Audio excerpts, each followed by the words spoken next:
Here's here is a funny real world story about D&D.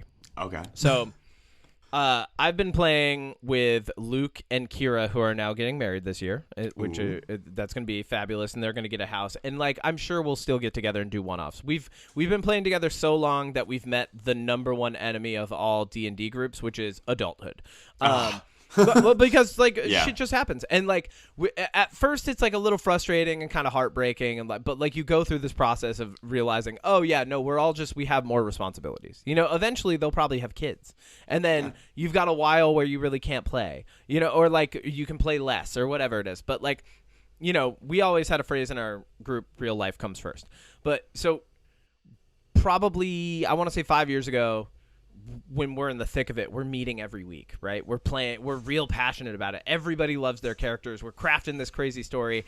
They're like messaging me theories about what's happening in the game during the week. Like we're really immersed in it, right? All of us are thinking about it at least once a day.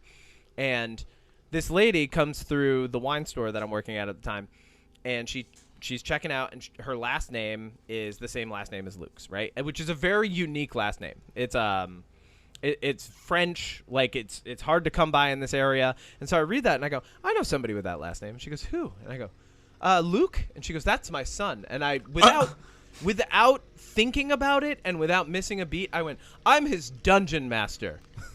And she just looked at me blankly and was like trying to figure this thing out. Now, Luke had already told her about playing D&D, right? But I don't think she was prepared for the real world scenario where the guy at the wine store was just going to say, I'm your son's dungeon master. Just out of nowhere, unprompted. Luckily, Luke was in the car. So she walked outside and she went, Luke, I just met your dungeon master.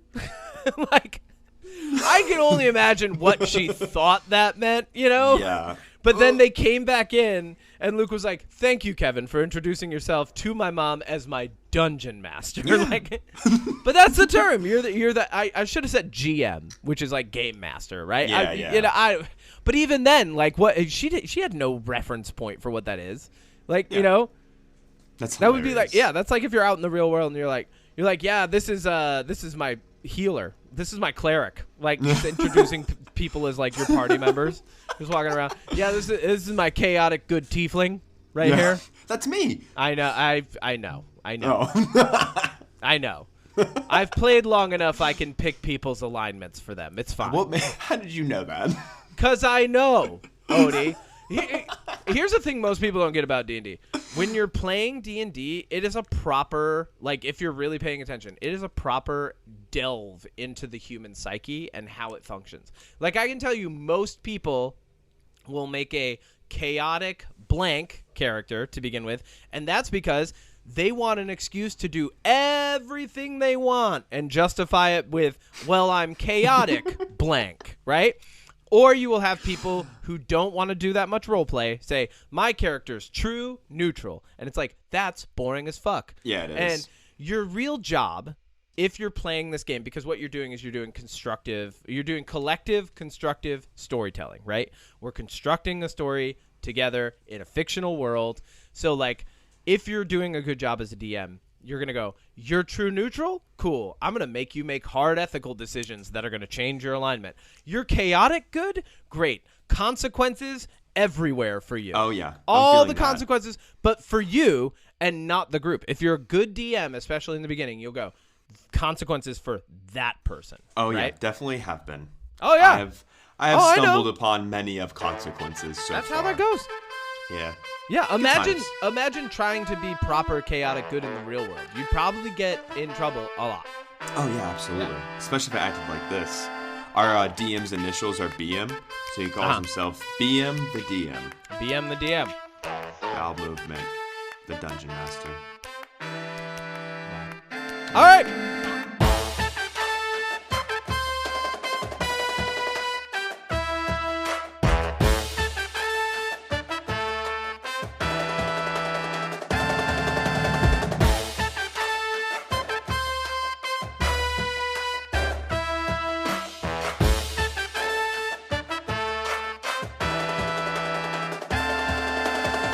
You ready to clap?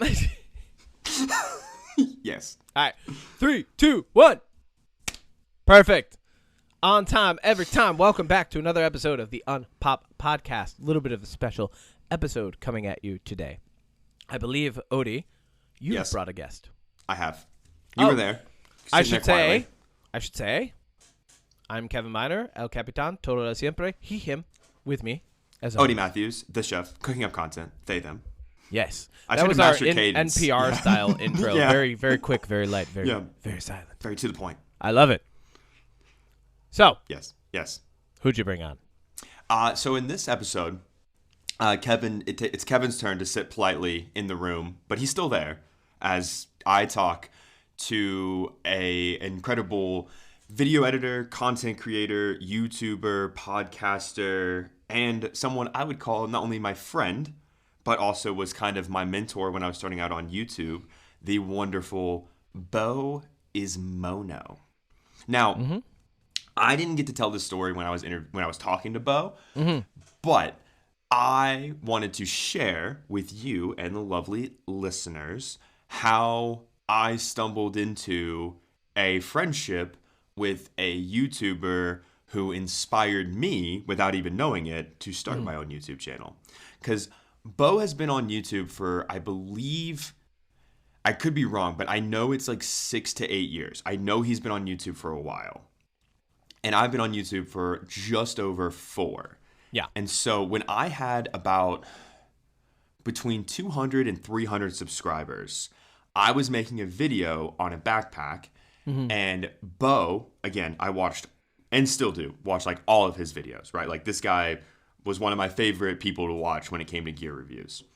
Okay. And so I was reviewing a Black Ember bag, and there was something about it that Bo had said very well. And I was like, man, I really want to quote that.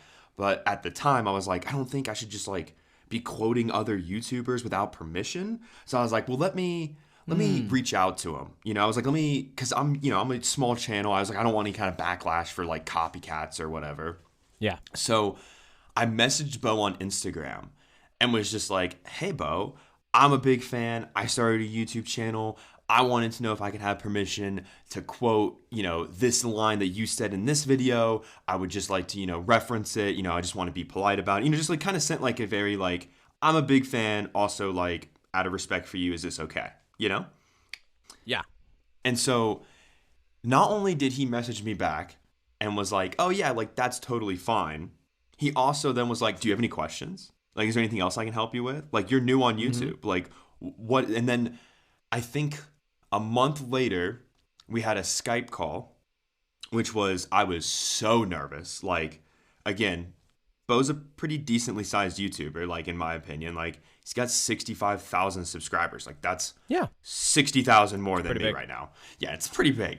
And literally just, not that I didn't already know he was going to be one of the nicest people on the planet, right? But, like, the fact that as a small YouTube channel just starting out, here was somebody that, like, I looked up to and, like, loved, that was having video calls with me and, like, giving me advice. And then that led into being invited into the WhatsApp chat that we're in for all the other like bag content creators, but literally just a wild way to basically become friends with somebody that I, used to watch and like love their content. Like just crazy how that happens, That is pretty crazy.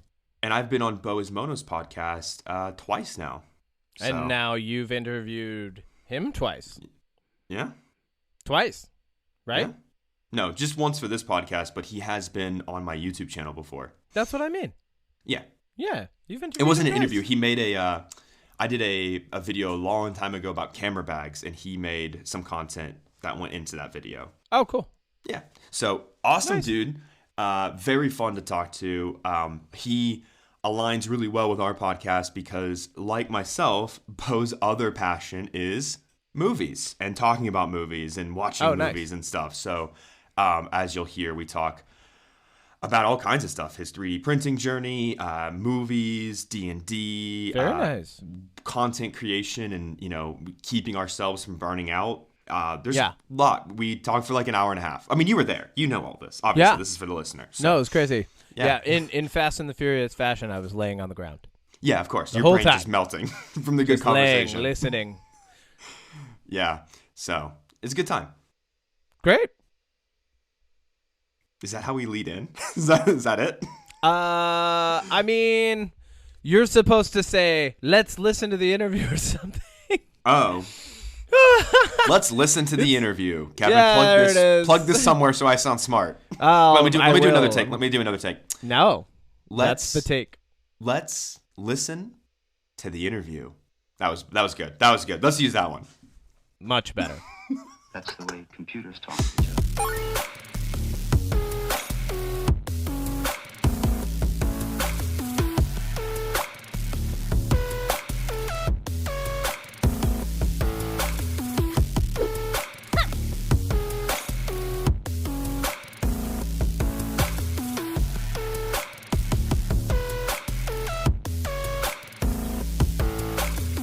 Welcome back to another episode of the UnPop podcast. I am your host, Odie Matthews, and with me is a very special guest, my good friend, Bo Ismono. Hi, thank you very much for inviting me.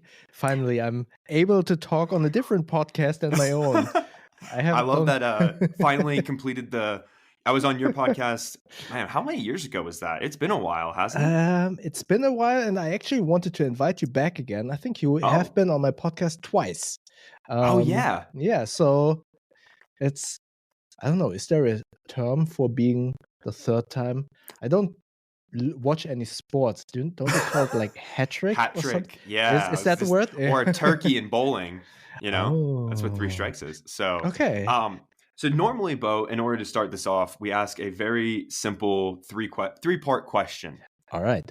Who are you? How are you? And what do you do? I am mainly a film editor and I do advertisement. However, you probably all know me from my YouTube, or you might know me if you are in the bag niche, I would say, in the bag enthusiast world. Then you might know me from a YouTube channel, You Know the Bow, where I review bags, everyday carry, and travel stuff.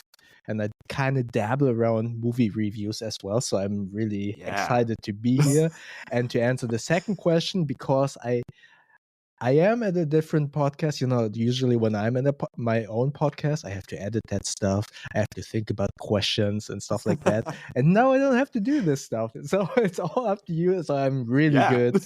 And I'm looking forward to this talk. What was the third part? Who are you? How are you? What do you do? Oh, what do you do? Yeah.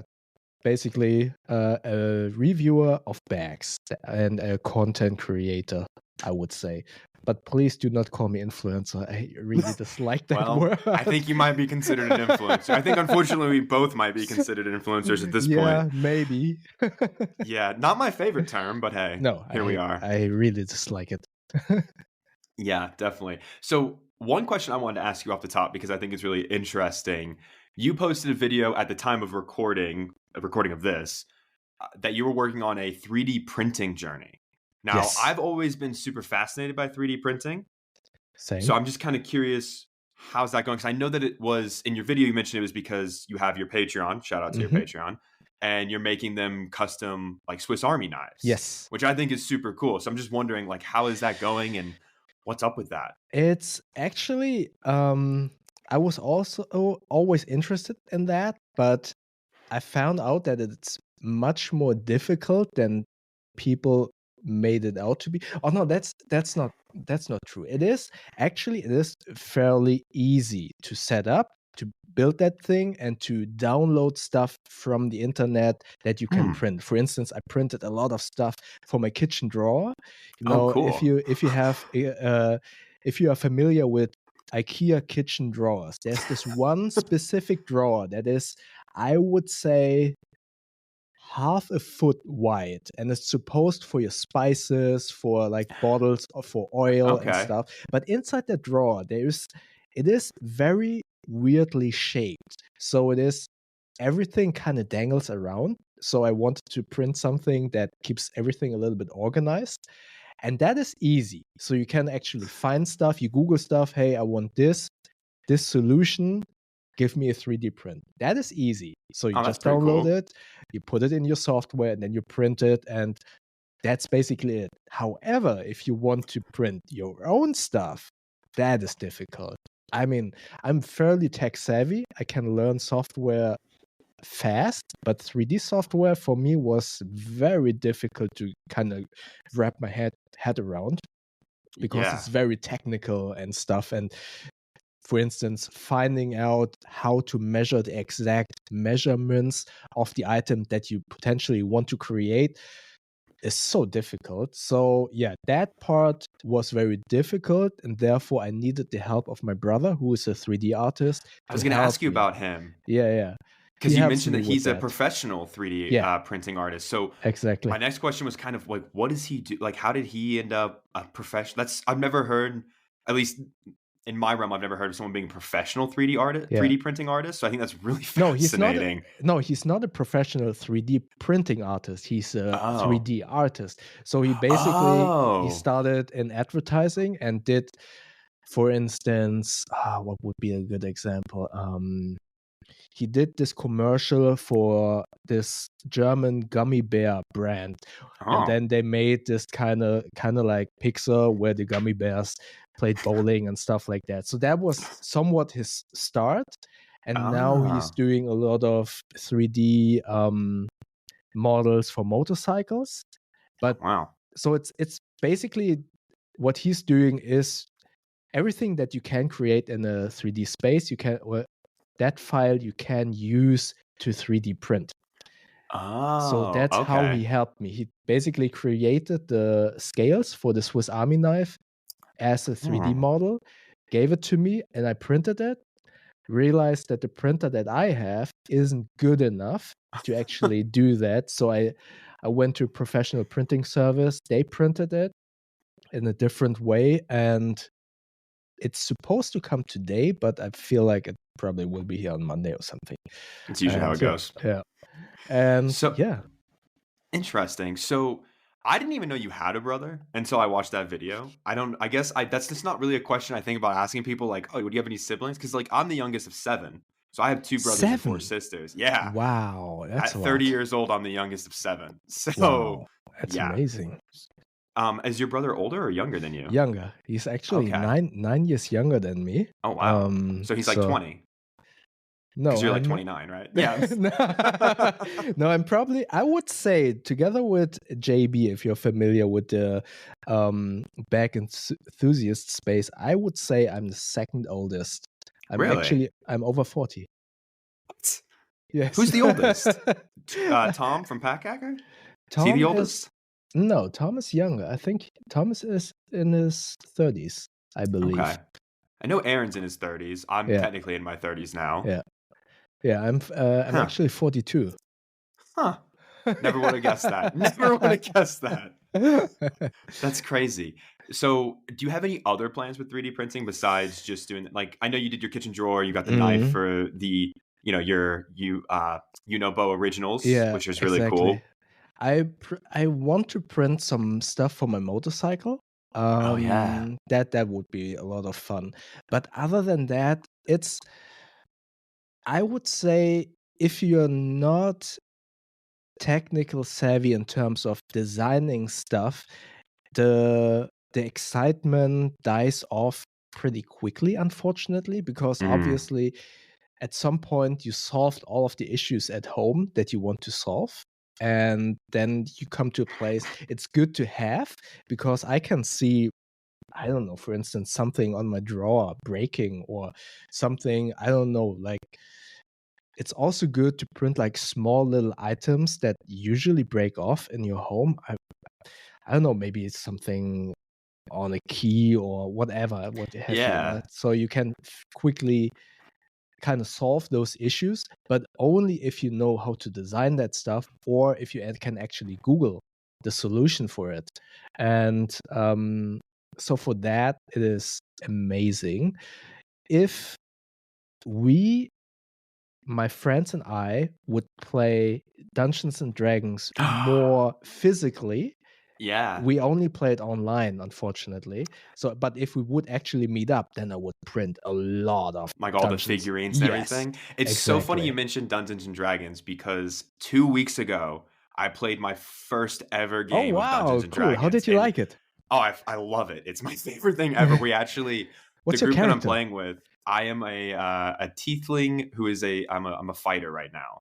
Just kind of wanted to start off more as Mhm. like a brute force. Good start. Good The start. group is we all work at the same company, Oh, that's and cool. one of the players is in the marketing department with me, and then the other two are in like our warehouse department, and then Yeah. one's the wife of one of the warehouse Yeah. workers. But we actually love it so much that we're going to 2 times a week instead of just 1 time a week, and it's So you play been after work, at work? yeah. Oh, that's awesome. We play after work. So the warehouse manager, his name is Ben. He lives across the street from where we live. So after work on Tuesdays, we just walk over to his house and Oh, play that's so D&D. cool. That makes Yeah, it so much easier. oh, it's great. And we Yeah. actually so my partner Nate is they're an artist, digital design artist, Mhm. and so they are actually drawing all of our characters Oh, that's out so then cool. we can have like little representations of them in the That's cool. meantime. But I love the idea of 3D printing the Yeah, yeah. figurines. That'd be so much more fun. Yeah. But Yeah. that's opens up so many possibilities to just kind of expand the gameplay that you have. Oh But yeah. yeah, but you need to kind of, I mean, obviously the D&D world is pretty big, so it would be fairly easy to just Google whatever Oh you yeah. need.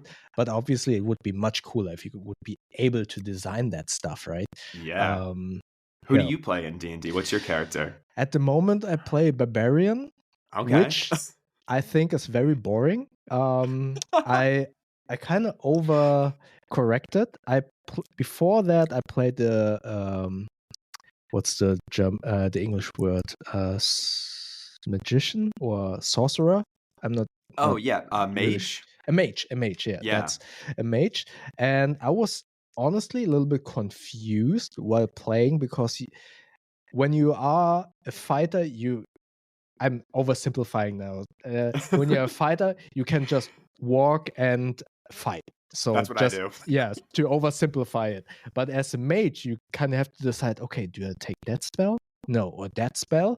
Maybe I Yeah. take that spell and do that. No, then I don't have more spell slot left. So it gets kind of confusing in the beginning, and I was overwhelmed, and I kind of slowed down the whole party because I needed to kind of decide what I want to do next. So I overcorrected and took a barbarian, and now I'm kind of bored because Mm, from, I don't know, 12 options that I could do in the fight, I suddenly only can do one or yeah. two. Go into rage and then fight. So it got a little bit bored, or it has become a little bit boring. So I'm Yeah. hoping that I die pretty soon. Something you don't normally hear in the D&D campaign. Just kill me off. Yeah, I want to die, but don't want to make it too obvious to my DM because he's very strict with stuff, and I'm very happy that he won't listen to this podcast. What's his name? We'll make sure we send him a copy. Just clip this. Yeah, he's very strict with the rules, so I'm kind of starting doing stupid stuff where I suddenly might die. I love that. My DM is Ben, and he apparently, according to his wife, she was like, oh yeah, he loves to kill characters. And so I had originally made a character that was a warlock, and I was like, Oh. I like put a lot of effort into this character, and I was like, well, if he's good at killing people off, and this is my first time ever playing, I was like, well, I'll just switch over to a soldier, and at least I can take some of them down with me. That was Yeah. my thinking. But Yeah, apparently it's good thinking. he really, our last session, he gave us too much gold. He gave us a quest, and it was supposed to be like 3 gold pieces for every ear we brought back, like actual ear of Oh a wow. person. Yeah. But he accidentally said 15 gold pieces, and there Oh. was 15 enemies. So we came back and we had all this gold, and then he taxed us on everything. He was like, "Oh, you want to buy a sword? It's 150 gold." And I was like, "No, it's not." He's like, "Taxes, inflation, you know." Because he was like, "I gotta get this gold back." Because it's only like our 3rd session, and we had over 1,000 gold as a party. That's a So, lot. That's definitely yeah, a it was lot. it was quite a bit. We don't have any left now. He took it all back. He taxed us. At least you buy stuff. We usually don't even come across a store we can buy anything. So our DM Yeah. is very strict. It's sometimes a little bit, in my humble opinion, sometimes too strict and too Mm, by the book. And I personally feel the story and the gameplay is much more important than I abiding think to the so. rules. And he's Yeah. very, and it's always, hey, we kind of discuss what we do next, and then he's like, "Oh, no meta playing. You're not supposed to talk Oh, about." And then yeah. it's like, okay. I get it. But at the same time, you're there to have fun. Yeah, I exactly. mean, I'm Exactly. invested in the story and the world. Exactly. We're just there to have a good time. But I do love D&D. Speaking of D&D, have you seen the D&D movie? Yes. What did you think? I would say one of my top 5 movies last year. So that was actually going to Definitely. be one of my questions. Yeah. What was your favorite movie of last year? If you had to pick one. I would say D&D is very on the top. I I would agree with that. really liked Mission Impossible, Dead Reckoning. Oh, yeah. I did like that. Creator was very good. Yeah, That is Creator was probably good. my favorite movie of Yeah. last year. And I'm not really sure when the movie came out, if it was last year or if it's even older. I did like Nobody, but I think it's older. It's much older. Oh, the like John Wick-esque Yeah. old man revenge movie. Yeah. Did that come out last year? It might have come out last year. I'm not That's a sure good when movie, it though. came out. Yeah, I like that do a like lot, that one. but I forgot when it came out, to be quite honest. Might have been 2022. Yeah, I feel like the last 3 years in my head kind of got meshed together due to lockdown and then opening up and stuff like that. So I'm not Oh, yeah. 100% sure when it came out. But I did like that a lot. Yeah. So you saw John Wick 4 then last year, right? Yeah, but I wasn't too much of a fan, to be honest. I think the first 2 are really solid. Yes. But then the third one really starts to get exhausting, and then the fourth one, it's and Chiron, the like concierge who's played by the late great Lance Reddick, I think he's like one of the best parts of that. And spoiler alert if you haven't seen John Wick 4, I guess, but he dies like immediately in the fourth one, and I did not like that. I think it is. I didn't like it either, but it is important to have people die off. I think that's the big problem with Marvel nowadays. That no death has the impact that it should have. And I feel that with John Wick, yeah, it's important to have some people die off, but overall the storyline, in my humble opinion, is kind of already told. It's done. I don't see any more depth getting into it, unfortunately. I really like the series, but yeah. Yeah, I agree. Speaking of Marvel, I'm curious. Kevin and I talk about superhero fatigue a lot on this podcast because I'm very like, I think the last even superhero movie I really enjoyed was the last Spider-Man, No Way Home, where they brought in Tobey Maguire and Andrew Garfield. After that, I don't think I've enjoyed a superhero movie in a while. So I'm curious, as you are also a movie fan, have you fallen off superheroes in the mainstream, or are you still hanging on a little bit? I would say I would kind of how you say it in English. I would kind of specify it a little bit more in terms of I kind of got Marvel fatigue. Because The Boys, for instance, is an amazing series, and it's also a superhero series, but it has such a good angle on the perspective of superheroes. So, and I think that is an amazing superhero series. I also finally watched Invincible on Amazon Prime. That's a good one. Yeah, it's really good. One. So I wouldn't say I have superhero fatigue. I am fatigued with Marvel, and I think the last one that I really enjoyed was but I'm probably a little bit biased. Shang-Chi. I forgot about that one. Yeah, I do love that one. But I do admit, just being an Asian, I kind of probably am a little bit biased. But I felt it was a cool story where what I really want from Marvel is also having some form of comedy in it. And I felt that all of the jokes hit pretty well, in my humble opinion. The fight scenes were good, and I think the series that we had lately from Marvel were a little bit lackluster in terms of storytelling, in terms of depth, and in terms of the fight choreography. It felt slow, actually. A lot of these shows now feel very dependent on green screen and Mm. CGI. I haven't watched a lot of the new Marvel shows. I did watch Loki. I love Loki, but that might just be biased on Tom Hiddleston. I think he's great, and Owen Wilson's Yeah, fantastic. yeah. But there, But the story is great. and It yeah, has the the Loki depth of it. story, Yeah, it's really fantastic. good. And then Secret Invasion came along, and I was gonna watch it because I love Samuel L. Jackson. Mm. You know, it's got so many people, and I'm gonna. Do you care if I spoil Secret Invasion? I don't know if you've seen it. I didn't watch it yet, but I don't care if you spoil it. I'm not too. Yeah, I Yeah, don't care. so minor spoilers here, but there are so many important characters in Marvel that die. Maria Hill dies in the first episode, like for real. Who was Maria Hill? Nick Fury's assistant, like right hand man in the Avengers movie.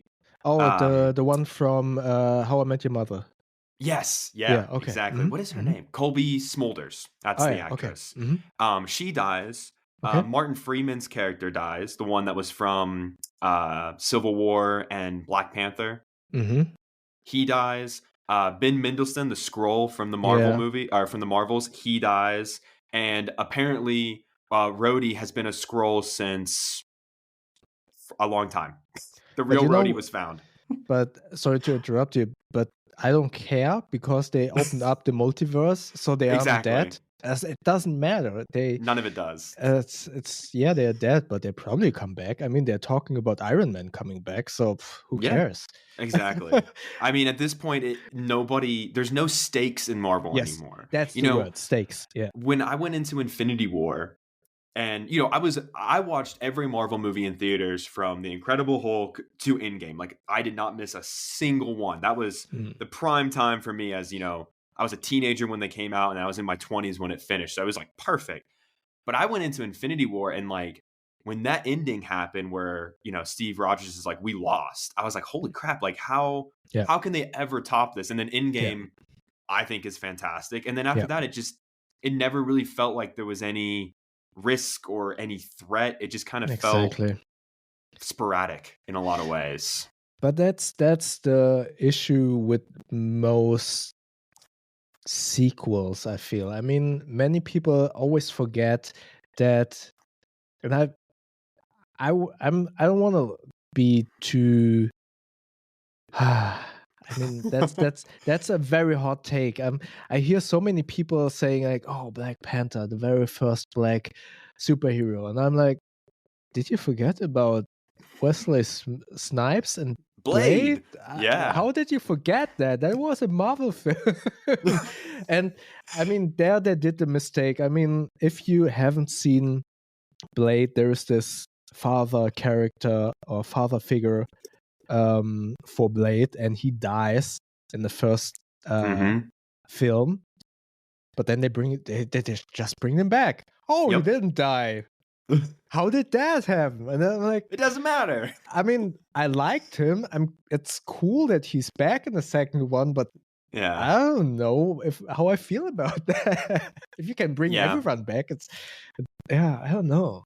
I agree. I don't know. I mean, DC has always been a mess. I mean, they gave the reins to Zack Snyder, which I've said it on this podcast before. Kevin and I are not big Zack Snyder's fans. We saw Rebel Moon and we tore that movie apart. It's so bad. I'm not going to watch that one. Don't. It's not even worth. Like, there are movies out there that I genuinely think are so bad that they're fun to watch. Like, I saw Venom 2, and I was like, this movie is ridiculously stupid, but I loved every minute of it.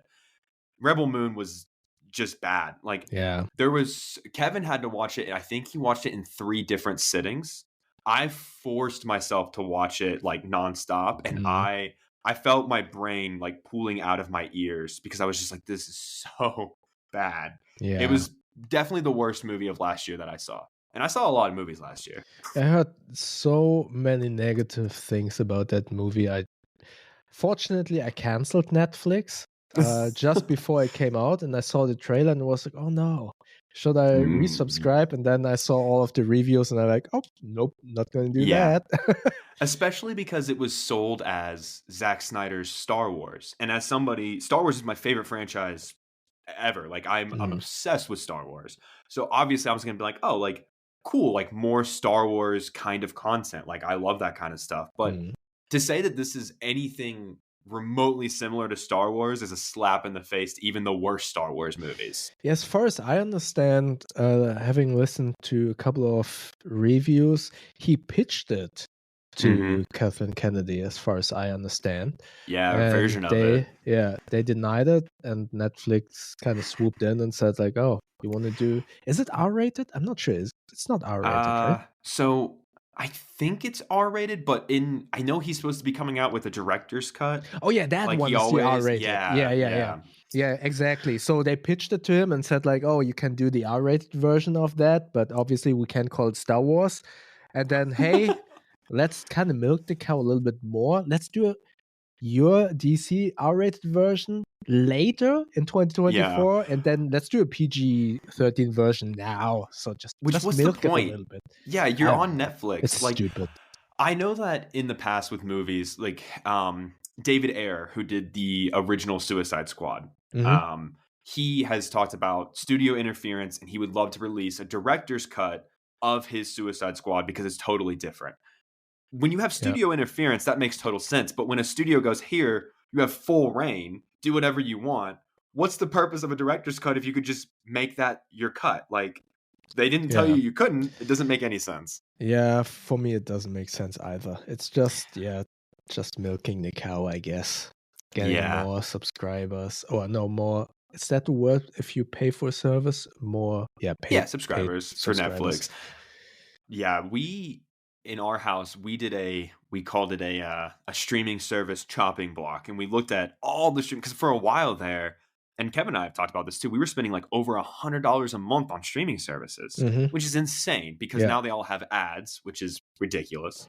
Ad-free streaming is gone because now even like Amazon Prime has ads unless you want to pay extra, which is not my favorite. But we looked at all the streaming services, and the problem that I have, I'm curious, maybe you might have the same one, but like there'll be a show on Apple TV that I'm like, oh, I want to watch that. But then there'll be a single show on Netflix and then a single movie on HBO. There's like one property on every streaming service that I want to watch. And I'm like, is this even worth keeping for this one thing? Yeah. I actually canceled my Apple TV subscription. I got Apple TV for the series Silo. Oh, that's so good. After Silo, I watched Ted Lasso. Then I watched C with Jason Momoa. And then I started Foundation. I got bored with Foundation, and I didn't see anything else coming what interested me. So I kind of finished season 1 of Foundation, and then I canceled my subscription. But I totally get it. It's so expensive, the monthly fees. From a technical perspective, I listen a lot to Linus Tech Tips, and he always kind of emphasizes how difficult it is to have a streaming service running, and he always is saying that it is very a technical marvel how Netflix is running, because it is actually much more difficult than we all like to think. So with that mindset, I do understand that they kind of need to kind of adjust some costs, but obviously if it was cheaper, we as consumers kind of, hey, why do I have to pay more now, or why do I have to watch ads? Totally get that from a consumer perspective. But yeah, I also started kind of canceling services and kind of moving towards, if I want to watch something, I feel comfortable with paying a renting fee. So kind of going back to Blockbuster. Yeah. Like kind of consciously deciding to purchase or rent a movie on Amazon. And then I know, dude, you paid $5 for it. You now need to watch it, put your phone away. With Netflix, I used to kind of first scroll and search for half an hour. What do I want to watch? And then I watch something, and then suddenly, after half an hour, I'm on my phone, and I'm like, holy shit, what happened? So yeah. It's funny you mentioned that, because on Apple TV, which I like a lot of the stuff on Apple TV. I think it's probably my favorite. It has my most favorite shows, I would say, because Silo, I loved C. Blackbird is really good. But there was a show called Monarch, which is set in the Godzilla universe.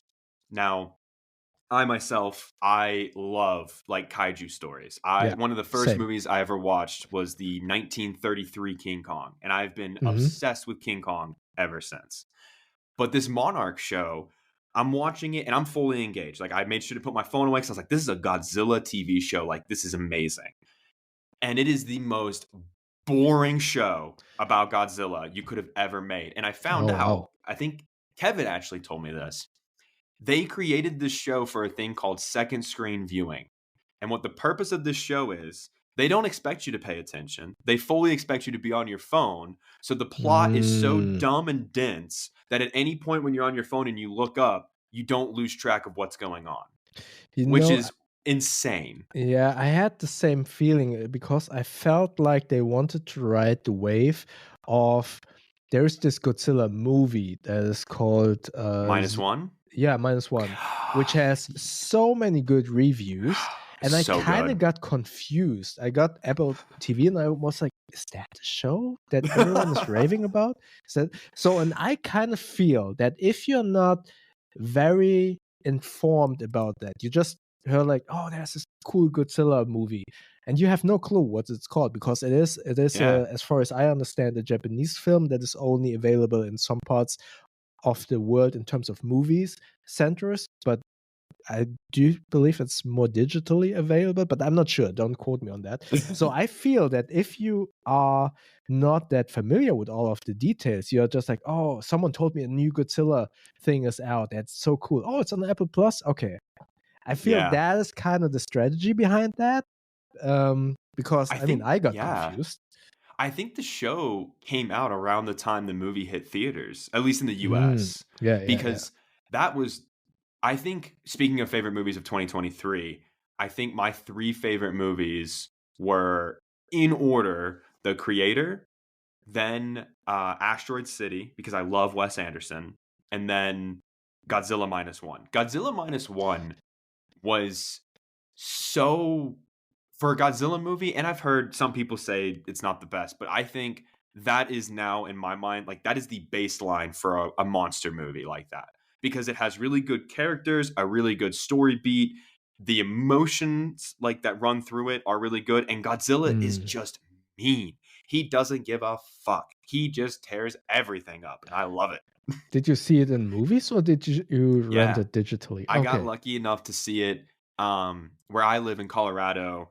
There was a theater that was playing it briefly for like a week. And since I have a movie pass, I was like, I'm going to make sure I go see this. And I was the only person in my theater, which was awesome because I was hooping and a hollering.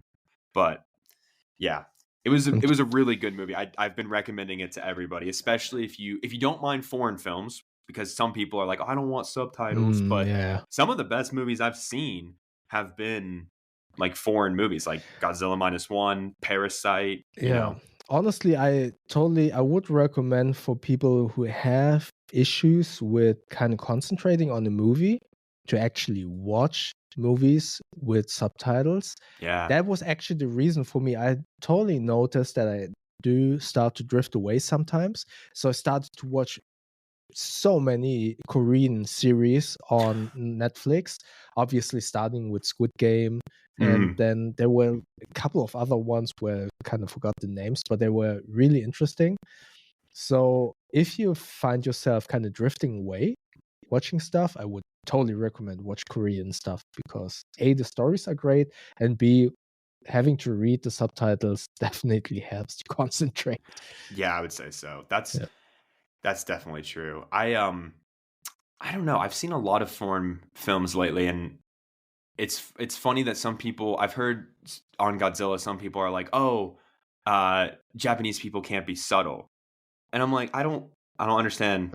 I don't understand that statement because subtlety is Interesting. not like inherently. Now, these are people in America that might be a Mm. little racist, like realistically, and they just don't think. I've met a lot of people that live in like this American cinema bubble where they're like movies are Mm. made in America and only everybody only watches American movies, but that's just not true. But I feel like that's maybe the total wrong use of the description because I mean subtle can mean is also very cultural. For instance, there's many Southeast Asians, like my parents, for instance, do not understand sarcasm. And I would Mm, say sarcasm is if you want to kind of dumb it down, is maybe a very subtle form of humor. So basically, what I want to say is being subtle can mean so many different things depending on the culture. So what potentially is considered subtle in America might be something completely else in a different country. So yeah, but it's a weird statement. I totally agree. It's I just kind of don't get it. Especially with like the Godzilla -1. You know, the story of Godzilla is it's an what's the word I'm looking for? An allegory or a symbolism for the nuclear bombs that America dropped on Japan. Oh, You know, okay. it's supposed to be you created this destructive power and now Mm. it's, you know, loose on the world.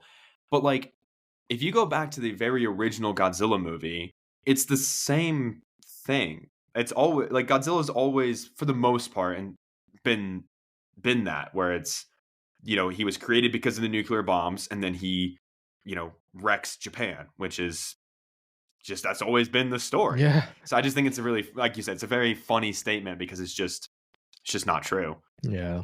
But so in 2024, I'm curious because Mhm. this year I have made it a personal dedication to go see every big movie release that comes out. I don't know. Wow. This year I was like every single big movie that comes out, I'm going to be That's in a theaters to see it. statement. Okay. It's been interesting. I so far only like one movie has come out in January that was considered big, and it was the Jason Statham Beekeeper movie, which Oh, I was want to see that.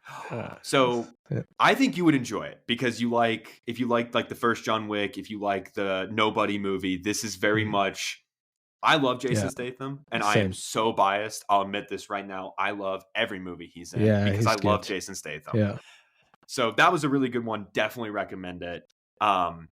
But is there anything in this year that you're looking forward to in terms of movies? Because there's some pretty big ones coming out. That's good. Yeah, Beekeeper is one of them. Let me just Google, is there a list? Movie releases 2024. Are you a Dune fan? I watched the first one and I was very impressed. But truth be told, I kind of realized that I forgot what was going on. I need to rewatch it. I'm not sure. So, Gladiator 2 is already set. I know that it is Oh, being yeah. planned, but I wasn't sure if it's already coming out or still soon.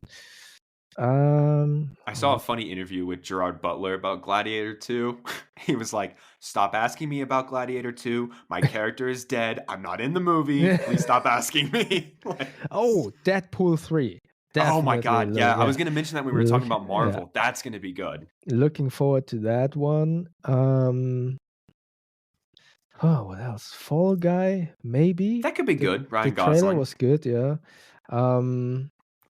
Craven the Hunter, I did like the trailer. I like the actor too. I think that Yeah. could be good. Yeah. Unlike Madam Web, which I'm seeing next weekend. I'm not I'm excited about that at all. Not at all. I don't know. I'm probably not gonna watch that I'm one. dedicated, but I'm not excited. Yeah.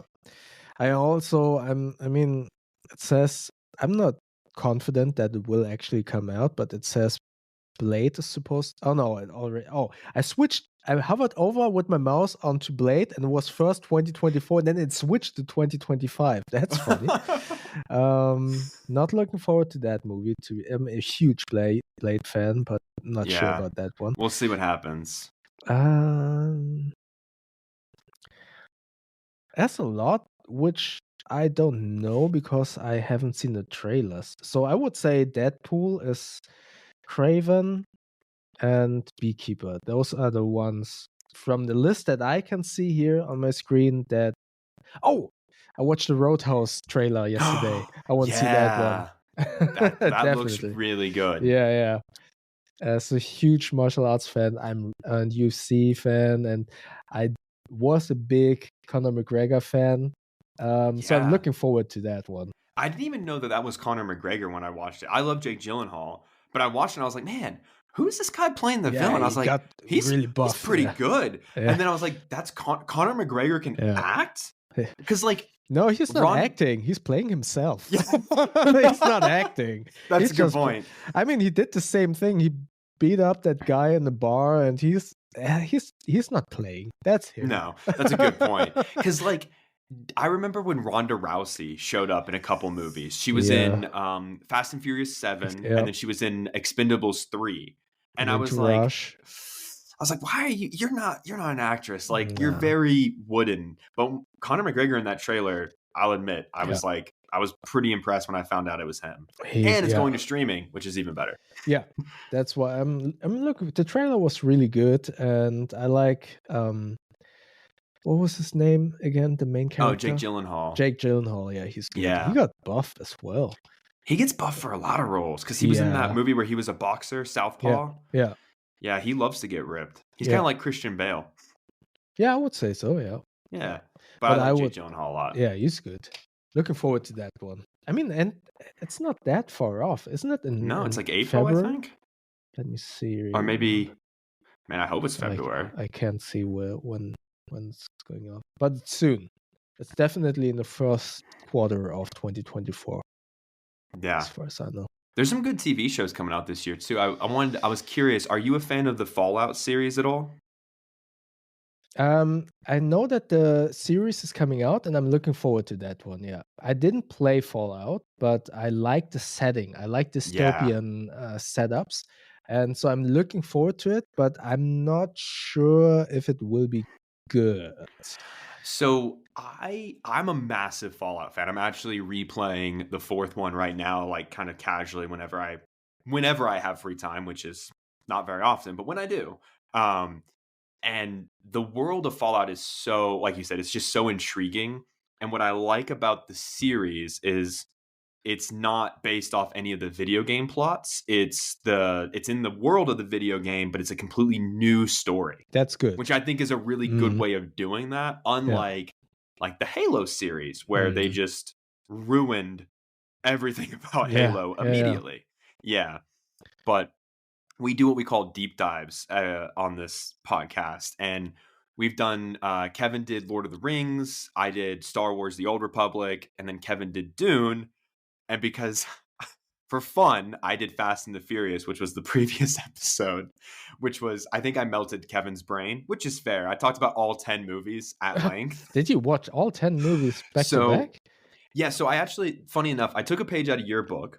I started at the time of recording, it hasn't come out, but I started a second YouTube channel. I've been working on content for a second YouTube channel because I was like, man, I don't want to start a second YouTube channel, but I have all these content ideas that are like movie related and funny. And I was like, it just does not mesh with bag related content. Yeah. So I decided, and I'm working on it right now, to watch all 10 Fast and Furious movies in less than 48 hours. So I watched them back to back to back to back. Is that physically possible? It is, but I wouldn't recommend it. But it is. How long is each movie? I mean, each the movie first two probably are only like 19 minutes. So I think when I did the math, in total, because there's technically 11 movies, but I didn't do the spin-off one because it's that's too much. But Tokyo Drift is. Oh, you mean okay, Hobbs and those Shaw, spin-offs. Yeah, okay. I think it ended up being like 30 something hour. No, I think it was like 27 hours in total. But I literally woke up at like 5 a.m. on a Saturday, I think I watched 6 of them. Then I had to go take a nap. And then the next day I finished the next 4. But I remember my partner came in and I was just on the couch with this look of like, because I was taking notes. And the thing is that franchise, when you look at a movie individually, it's not bad, right? Like you can turn one on, you're like, oh, this is dumb. They all have superpowers, whatever. But when you watch them back to back and they're supposed to tell this story, oh my God, it's terrible. Just the worst thing ever. So I'm working on like a really long video essay. Oh, wow. About how bad the Fast and Furious franchise really is. Wow. That's it's an undertaking. That's a lot of work. Yeah, okay. Well, that's why I made a second channel for it, But yeah, that's impressive. I'm looking forward to that. that's going to be a lot of work. Well, I haven't finished it because I'm still working on, because you and Aaron actually gave me clips for the Wandered Provoke bag, and I'm still working on that video. Yeah. It's just been, again, just You like, have a lot on your plate. That's totally well, understandable. it's hard to work on and I'm curious how you do it, because I obviously, we both make review content, although I am kind of shifting away from Hmm. reviews on my main content, Hmm. but trying to also produce a video every week while working on a big video, but while also working full time and while also having other responsibilities. I pushed this project back on the Wandered Bag. I think originally I told you guys it was going to come out in December, and then I was like, oh no, January, and here we are in February, and I'm Yeah. like, it's coming at some point. Don't worry about it. I mean, yeah. What you wanted to ask a question? Oh Sorry yeah, to so I guess I didn't interrupt even you. get to. How do you like when it comes to? I guess it's more of like a time management. But do you have any big projects like that, like in the pipeline for your channel, Um, or anything, sometimes, or any but that you want to do? I kind of um. Hmm. I do have big projects, but I kind of I shifted my mindset. Um, if you remember, I had the statement in our WhatsApp group where we Mm, have a couple of creators in this from this back enthusiast niche, and I kind of pivoted my mindset because I kind of recognized that this grind of chasing the numbers wasn't mm, good for my mind, and for the creation of these videos. And I'm in a very lucky position to have a job that is providing my rent, and YouTube doesn't have to be the one and only source of income. I I think it's amazing for the creators that have made YouTube their main job and their main source of income. And I see so many people being very successful doing YouTube. But I would always, especially after seeing so many big YouTube creators actually saying, "Hey, I'm gonna quit YouTube," yeah. or "I'm gonna do a very long break," that I noticed it is very important to kind of remind oneself that this is also something that we started out of love of creating something. Mm-hmm. And I always wanted this project, this YouTube and this content creation project, to be my passion project where I can do something else for myself, um, without any limitations on, oh, maybe I do a mistake, or oh, this has to perform really well. And I noticed that at one point I kind of got back to this. Oh, I need to, every video has to have these many views, and I really want to earn money with this. And I kind of moved away from that thought process and reminded myself, I don't want to have this become my main business. Yeah. If there's some money, that's cool. If there are some views, that's cool. But I just want to make videos. So therefore I kind of scrapped the idea of making plans for videos. I just do whatever comes to my mind I love now. that though. That's And awesome. especially after making podcast, where I learned, if you have only 100 listens, or even if it's 20 listens, Mm-hmm.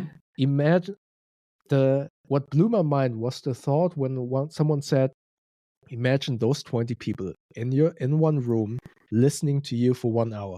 That's much more impactful than Mm. 1,000 people looking for an item and watching you for 2 minutes. Yeah. There's a much bigger connection and deeper connection and substantial connection with those people who watch you for longer, listen to you longer. And it's much more important to have the core audience, for me at least. Obviously, from a business perspective, that's not good.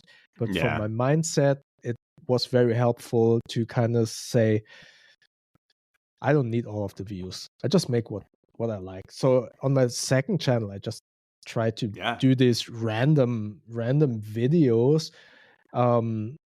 about whatever I like, and I want to go back to just making stuff. So to answer your question, I don't have any big projects planned because I don't want to plan anymore. No, I agree with that. I mean, that's kind of why I started my second channel, is because we had that conversation in our group chat, and I realized that I was kind of falling into that, like, oh, I should be further along in YouTube, and oh, I should have this many views at this point. But then I kind of had to realize, like, oh, well, like I started this and I told myself that, like, even if only one person watches my video and it helps Exactly. them with a decision, that was the point. Hmm. And I realized that I think for me, and I guess I'll just say this now, so you'll get an insider scoop. My plan with my second channel is, honestly, by the end of this year, to retire my main channel and just have the fun channel. Cool. Because as much as I love bags and EDC and love being a part of this community, and being in a group chat with people like you and Aaron and Pack Hacker and Rush Faster and all these cool people that include us in their end of the year videos, and Pack Hacker did the list of gear reviewers to watch, being included in a list with people like you and Aaron who have been doing this for a while and have high production quality and everything. I was like, this is cool, but after 4.5 years of reviewing bags, it's like, well, where does this go? What am I really working towards in the gear world? Because I'm kind of at a point where every bag almost feels the same. Where, yeah, like there's some special things about a couple of them, but ultimately I'm like, yeah, these are all fine. Like, these all do the trick.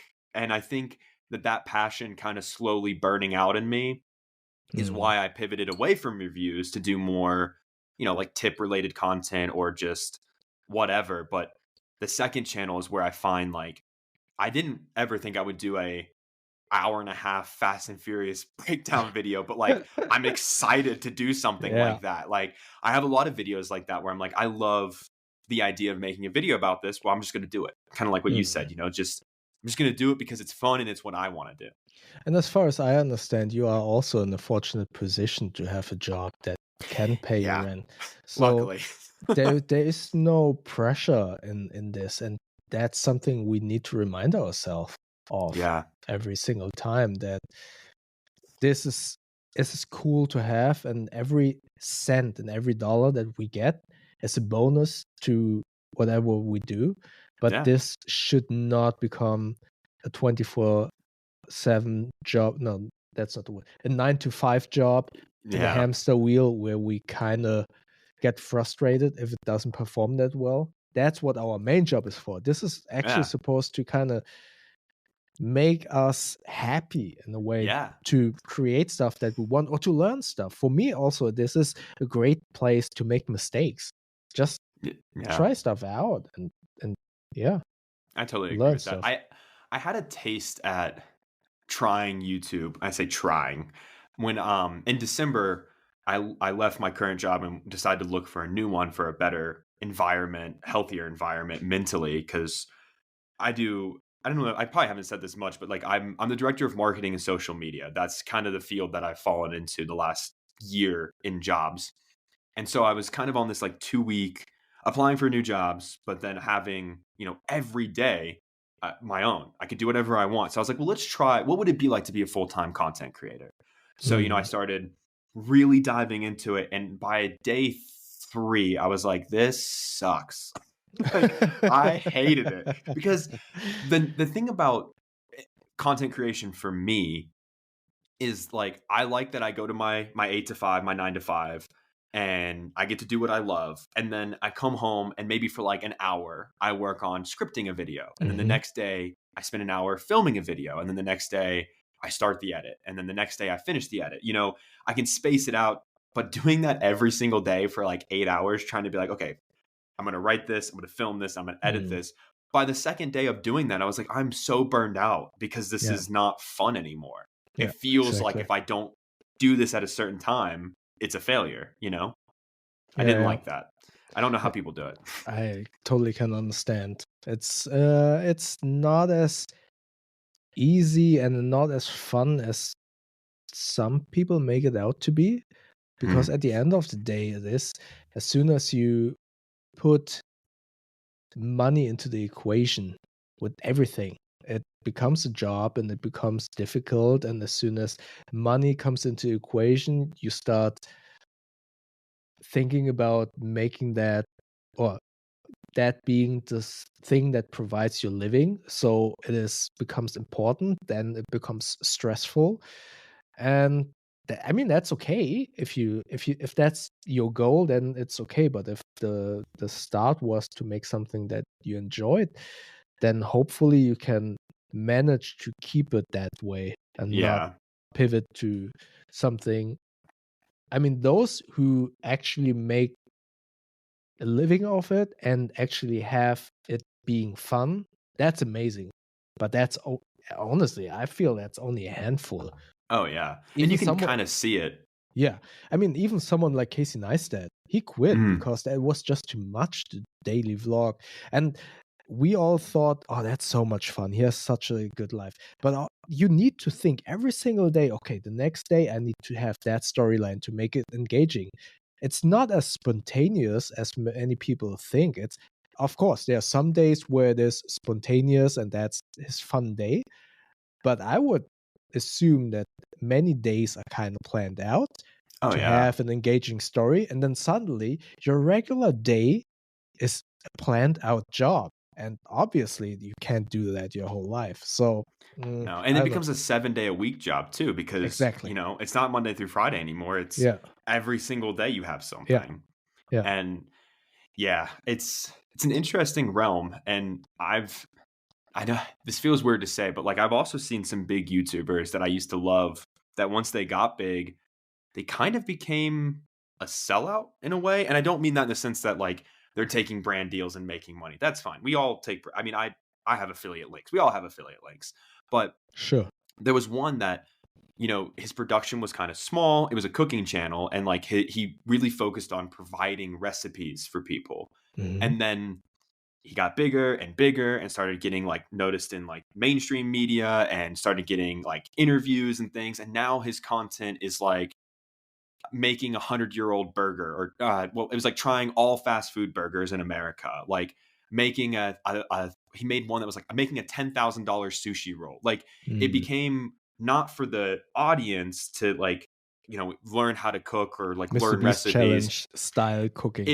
And honestly, you look at his thumbnails, and his thumbnails look just like Mr. Beast now, where it's like that weird, not real person, but not AI. Like it's a weird art style Mhm. that the thumbnail is in. And it just kind of like, I don't know, it's kind of disappointing because I just, I mean, that was somebody that I really love to watch. And now it's like, well, your content really, I don't know, like it's not for me anymore, which, But that's just underlines your thought process, because you said a couple of minutes ago that reviewing bags, what more is there to come, right? So what else can I review, because basically everything is somewhat the same. I'm kind of paraphrasing what you said, but yeah. so the content at some point might become either stale or boring, or you realize that you have to kind of up yourself, and then you start to make bigger content. I mean, that is the best example of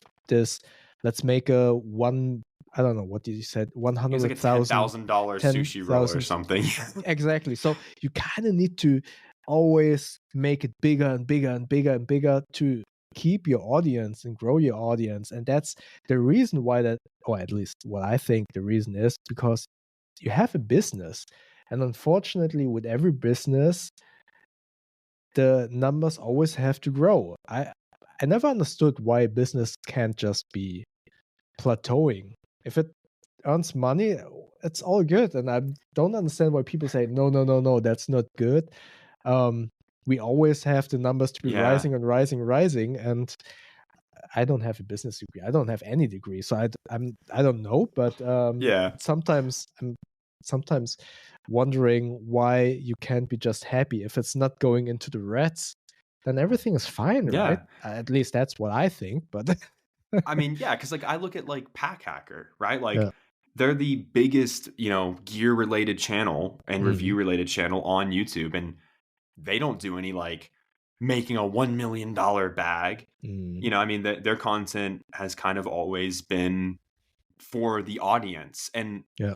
like even though I don't want to do reviews anymore, I still want to make sure that my content is for my audience. I don't want to be like, I don't want to do something that they would never be able to do, I Hmm. guess is kind of where I'm at. So like lately I've been doing like packing cube. Like these are my favorite packing Mm. cubes. These are my recommendations for this. These are my recommendations for this, But when you pivot into, I'm going to make a $10,000 sushi roll. Wow, this tastes so good. Well, I can't afford that.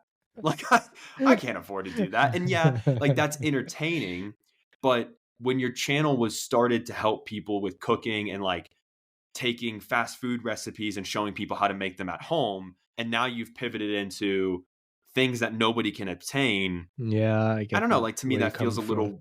feels a little weird to me, I guess. Yeah, I And get this is that. definitely like a selfish thing cuz I got a lot of good recipes from him. So, Mm. but I totally agree. Yeah, it's But difficult, this YouTube game.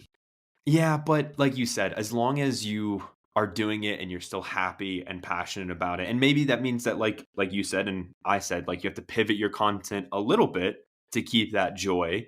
I think that's fine. I mean, Yeah, even if you pivot completely, as long as you are aware of the consequences, be it positive or negative. So the positive um, consequence would be that you hopefully are happy with the stuff that you're doing, and the negative consequence will be that a portion of your past viewers will go, which, as you are the best example, you won't follow that cook anymore. But with you, if you pivot your content as well, you will be happy. And yeah. yes, you will lose some old viewers, but you will gather new ones, or the ones that stick with you acknowledge that you are happy, and that translates in the videos that you're making because you're excited again. And that's I think that is a positive, how you say, the positive net income, or in the, Oh yeah, yeah. bottom line, it's the positive. I was a huge Unbox Therapy fan when he started, when he was I actually watched him a lot when he was below 1 million, and I did see a change at some point where I wouldn't say he sold out. Maybe some would consider that. I stopped watching him because I felt the loss of enthusiasm Mm, with his presentation style, and I thought that it was totally understandable. But because in the end, he always just unboxed stuff, and what are you supposed to do? How long can you be excited to unbox yeah. a thing, right? So I got it, and I wished that he would have pivoted, but that's again the point of business. He got so big that he had employees, as far as I understand. You have to pay those, and you have a responsibility to your employees to some degree, Yeah.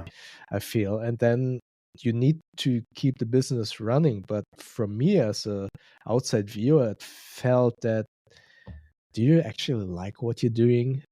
So you don't like what you're Yeah. doing, so why should I watch you? So I unsubscribed. That's what I'm saying. If you pivot your content, but you're enthusiastic about what you're making, that it will translate in the content you're making because it's honest, and then Yeah. hopefully you gather new viewers, new subscribers. You will lose a couple of them, but those who stick with you will probably always be your subscribers because they want to see you and not what you're making. And Yeah. so I agree just with do that. it.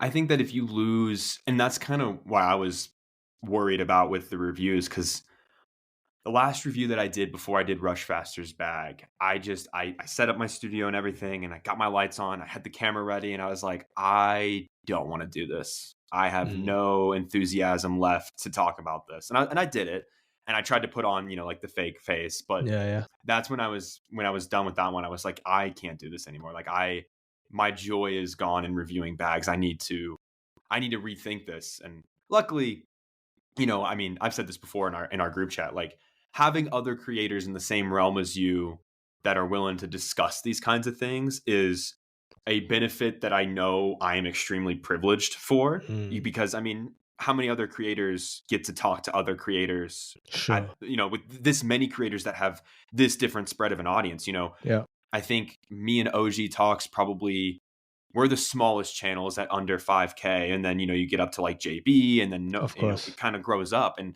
so to get all different levels of people, and then you have someone like Pack Hacker in there who has over 200K, it's fun to have these conversations, Mm. because you learn a lot, or you discover a lot. Like, if I hadn't had that conversation with you guys in WhatsApp, I don't think I would have decided to pull the trigger on a second channel. I probably would have just left YouTube altogether. Just been like, well, I guess this isn't for me Mm. anymore. Because Yeah, I was maybe you on the should. edge. I wonder if it's actually for you, if it's actually about reviewing bags or the way you create content. Because as far as I understand, or as far as I, how you say, evaluate you, I think you are someone who loves creating stuff and making content. And I wonder if you're actually bored of bag reviews, or if you are bored of how you make them. Because for me Hmm. at least, I get what you're saying in terms of getting bored sometimes, but maybe you should switch it up how you film. Maybe don't film in your studio. Maybe, I don't know. I would feel very uncomfortable talking in the cafe about the bag. Maybe you should do that. Get out of your comfort zone and Yeah. sit at the Starbucks with Mm. build your camera and then just hope that no one trips over the Yeah, camera. right? Ugh. But I 'Cause don't know. Maybe that's something that you need. Maybe just be yeah. like, okay, because you always talk about how you want to make films, and maybe, I don't know, maybe change the way you film that review. Yeah, that's not a bad idea. I mean, I know you and I have, it's funny you mentioned like in the cafe, because you and I have talked before about how we hate filming in public. Like, Yeah, do not exactly. like it, not a fan. My least favorite thing in the world is to have a camera like selfie Yeah, style walking down the street and being hey, like, "Hey guys, what's going on?" And then hey, everyone that's just, I yeah, just, ugh, ugh. yeah, But at the same time, some of the content I want to make, whether it be bag related or not, kind of requires that. And I mean, I'm so bad at it that even when I record at home, if my partner's here, I'm like, "Hey, can you put in headphones? I don't want you to hear this." Like, it's legitimately that. Like, there's not a lot of things that I would say embarrass me, yeah, but because there is this like societal view of people that have cameras in public, that yeah, everyone is like, "Oh, look at that person trying to be this or thinking they're this." And it's like, yes, it's easy to sit here and be like, "Oh, don't pay any attention to them." Like, it's not a big deal. But when it feels like everybody is staring at you, mm, it's a very uncomfortable feeling in yeah, that sense. it is. I can do public speaking. Like, I can get up and talk in front of crowds of, doesn't matter how many. Like, public speaking doesn't bother me. As soon as I'm recording myself public speaking, then Mm, it bothers me. yeah, Yeah. yeah, I get that. But again, I think, because as I said, I think you have the I don't know what the right English word is, but you have a passion for making films, and maybe you can just incorporate that into the videos. For instance, I don't know, I'm lately having a lot of fun with kind of changing my videos with generative fill in Photoshop. And so Oh, I kind yeah. of got it's going back to, this is also good for making mistakes and learning this stuff, and just experiment a little bit. And if you just move outside, or not outside, not necessarily outside, but yeah, experiment with Yeah. new filming ideas and not just talking about it. And I don't know, maybe, oh, I have an idea, maybe combine your reviews with your movie passion. And for instance, if you are planning to make a Fast and the Furious review, kind of cross promote your channel by doing a back review Fast and the Furious style, and then and then linking to the Fast and the Furious review in the end, you know, Ah, I have so something many like ideas that. with that sentence alone. Yeah, I mean, if No, you that's a good review idea. Godzilla, the Godzilla movie, then film the bag in the water, and then have the GoPro in the water and just pivot up and make the bag look all huge and put sound effects of Godzilla in there. I think you could get really creative. I think and so. Also cross promoting your other channel, especially if it's somewhat movie related, and also do it vice versa. Where you have your tier videos, and I don't know, you did I think it was the best Harry Potter characters, Oh and then yeah. suddenly you have a battle back and oh, sorry about that. If you want to see more about the Sparrowback, go to my other channel. Something like that, Absolutely. I mean, you're a funny guy. You could totally play with that. Definitely. I mean, I think that was kind of where I was reaching a wall with the bad content is the way that I want to make videos. I want to have a lot more humor. I want to have a lot more like funny bits and do little things like that. So honestly, I kind of love that idea, and I might have to play with that a little bit because that could definitely be something interesting. And nobody else really does that with bag reviews. That's for sure. And you know what? I think that is a big challenge, and that could be very difficult. But it could be fun because it will limit you in terms of time. If you bring a new bag to every sitting in the movie, and before you pack your bag, you go into the movie, maybe sneak in some snacks, and do a what's in my bag, a kind of review before the film starts at the seating, in the movie theater. Okay, I got this bag. It's a little bit dark. Got this snack. Just pull out like a whole 2 liter of Coke and be like, I brought this as my drink. It fits perfectly in this water bottle pocket. Gigantic water bottle pocket. But I mean, you could totally combine it. I mean, I understand that you can film inside the movie center, but if you use that time, do it in the front of the cinema. And then, hey, I'm going to watch this movie, then go over the bag, go into a movie, go out, have a quick brief review, and then say, like, if you want to watch a whole review, listen to my podcast or something like that, I mean, you could easily use that time, and especially because you have I think that's what I have also learned, is to try to limit myself in timing and rambling. And if you just know, oh, the movie starts in 10 minutes. Okay, I have 10 minutes now to review this bag in front of this cool movie theater, while some 16-year-old kid kind of bothers you. Hey, you want to be a star? Are you supposed to be an influencer? Because that would 100% happen. For sure. That would definitely. Yeah. Kids are ruthless. They're ruthless. Teenagers are mean. No, that's a really interesting way to kind of reframe it, and that's why I always enjoy having conversations with you, because you always pitch good ideas. You're very welcome. I think you have a lot of potential, and I get that. Sometimes you're in a rut, and we have to. I'm not sure if that saying is also true in English, but we have the saying you can't see the forest due to all of the trees. That's at least what we say in Germany, because sometimes you're so deep in the forest that you just don't realize where you're going or where you're at, because there's so many trees, and then you forget you're in the forest. So that's why we're saying you can't recognize the forest because of all of the trees. And sometimes you're so deep into an issue or a problem that you don't see the solution. But I see so much. That's why I try to kind of convince you, or hopefully convince you not to quit YouTube, because there is potential. And I think you just need to just do stuff and experiment stuff. And I like the new videos that you made, because it is refreshing.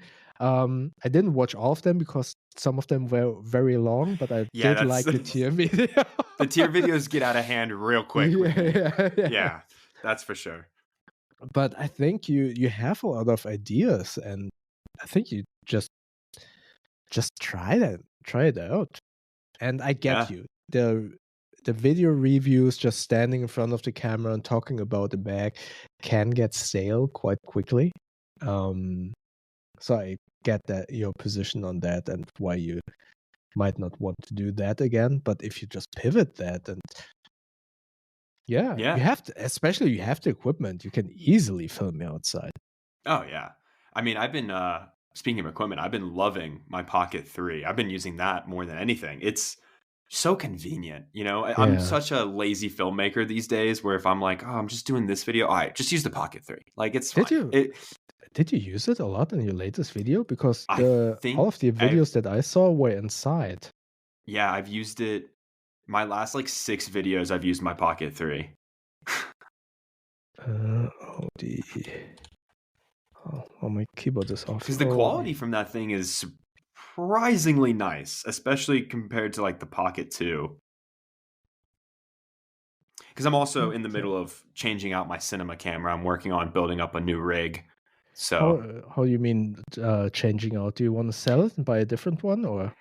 yeah, so I actually I did sell my Black Magic and Oh, okay. I created a fund. In the meantime, I'm using my Pocket 3, but I plan on getting the Sony FX30, which is what they Oh, cool. used. Yeah. That's what they Mhm. used to shoot the Creator. No, And the FX3. 3, that's right. Okay. Yeah, The but the 30 is 30 the is smaller great. one. Yeah. I love Sony. I have the Sony A7 III, which I should use for filming, but like I just again the Pocket 3, I just plop it on the tripod and then Mm. it's just so much easier than trying to adjust everything else. But yeah, I'm moving towards the FX 30. Yeah, I was considering that one as well, to be quite honest.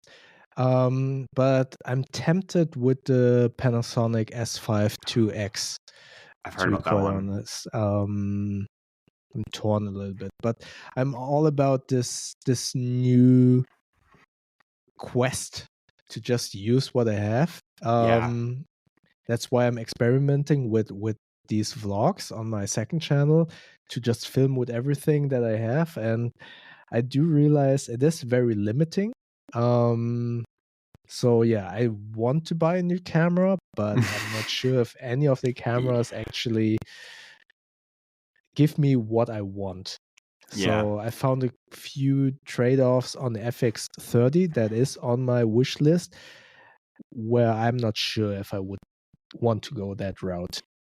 Honestly, I'm not even sure if I'll get another cinema camera. Like, yes, I definitely want one, but Mm, I've been using the Pocket 3 and then I use my iPhone. And yeah. between those two, like, and my drone, which sometimes I use, but I mean, realistically, the kind of content that I want to make, I mean, I don't really need anything fancy, but the biggest Mm, problem that I run into is I would rather be behind the camera than be in front of it these days. mm, And when you have a cinema camera, it's kind of hard to record yourself exactly. when you have to keep making adjustments, which is the Exactly. problem I kept running into with the Black Magic. Yeah. I was just like, Same. I love this thing, but man, it sucks to keep having to adjust everything for every little single shot. So So, you're still very happy with the Pocket 3? oh Ah, yeah, didn't I've break or actually anything? no, I recommended Okay. it a subscriber of mine. His name is Aramis. The last couple years, I've kind of given him tips and tricks and helped him out with starting his own YouTube channel. And Mm, I recommended, I was like, look, if you're on a budget, if you have about, I think it's like 700 USD, I was like, you should just get the Pocket 3 Creator combo. Comes in with a built-in mic, shoots in 4K. I was like, it does slow motion. It does everything you would need mm, as a beginner creator. Because when I started off, I got the Pocket 2. And for me, for a really long time, that was more than enough, you know? yeah, So yeah. he's been using the Pocket 3 and he really likes it. I think it's a great little thing to just have always Mm. with you. Yeah, I wanted to get that, but I wasn't sure if that would be the right tool for me, and I was also a little bit hesitant in terms of durability, Mm, because of the gimbal. And then I came across the Insta360 Go 3, which is this yeah. little capsule-sized action camera. Doesn't have great image quality, but I was thinking it is so small and so easy. It's basically just one button and then it goes. And it has a magnet. And I was thinking if I should get that one, despite the, in air quotes, terrible image quality, because it would, A, I wouldn't feel so subconscious about it in public because I would just stick it to a wall and Yeah, just, it's tiny. yeah, and just think that no one would see that there is a camera and just do my thing. Plus, I could carry it everywhere. So that was or is at the moment my thought process if I should get that one or if I should get the Pocket 3. But the Pocket 3 is so expensive for Yeah. what it is.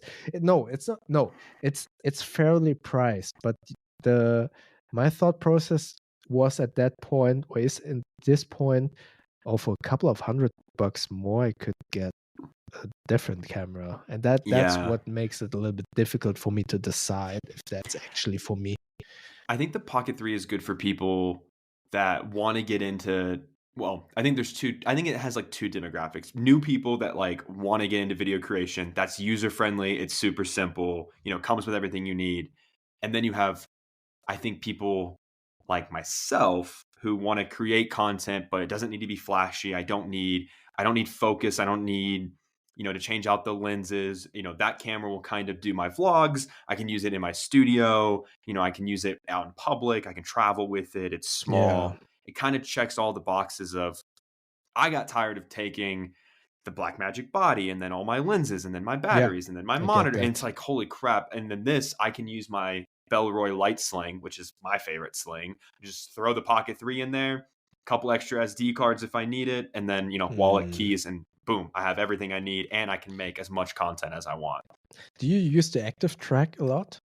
Yeah, depending. I've been toying with it. Active track has not been something I'm good at. Mhm. But I do like that when you're vlogging, it can track your face, and then Yeah. that way it kind of stays with you. That I Okay. do like.